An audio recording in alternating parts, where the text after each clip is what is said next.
ছোট পর্দার জনপ্রিয় অভিনেত্রী নাজনীন নাহার নিহাকে ঘিরে আবারও আলোচনার কেন্দ্রবিন্দুতে তার ব্যক্তিজীবন।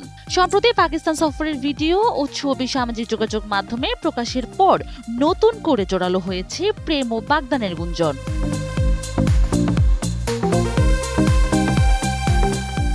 রেইনবো অ্যাক্রোপ্লাস্টে অ্যাক্রিলিক এমালশন থাকায় মুছে ফেলা যায় যে কোনো দাগ সহজেই। Rainbow paints, colour of joy. গত 29 জুন ফেসবুকে নিজের সম্পর্কের অবস্থা এঙ্গেজড হিসেবে আপডেট করেন নিহা।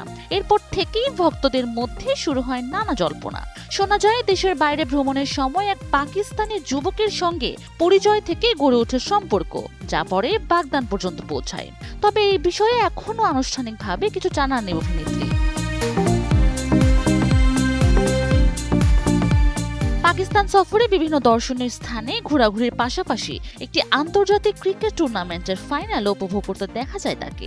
যদিও হবু স্বামীকে এখনো প্রকাশ্যে আনেননি নিহা, তবে অল্প সময়ের জন্য প্রকাশ হওয়া একটি যুগল ছবি ভক্তদের কৌতূহল আরও বাড়িয়ে দেয়। রেইনবো অ্যাক্রোপ্লাস্টে অ্যাক্রিলিক এমালশন থাকায় মুছে ফেলা যায় যে কোনো দাগ সহজেই। Rainbow paints, colour of joy. এর আগে এক সাক্ষাৎকারে নিহা বলেছিলেন তিনি আর সিঙ্গেল নন, বাগদান হয়েছে, তবে সময় হলেই সবকিছু নিজে জানাবেন। এদিকে ব্যক্তিগত আলোচনার পাশাপাশি অভিনয়ে ব্যস্ত সময় পার করছেন তিনি। নতুন নাটক ও ওটিটির একাধিক কাজ নিয়ে চলছে প্রস্তুতি। এখন ভক্তদের অপেক্ষা কবে আনুষ্ঠানিকভাবে নিজের জীবনের নতুন অধ্যায়ের ঘোষণা দিবেন এই অভিনেত্রী।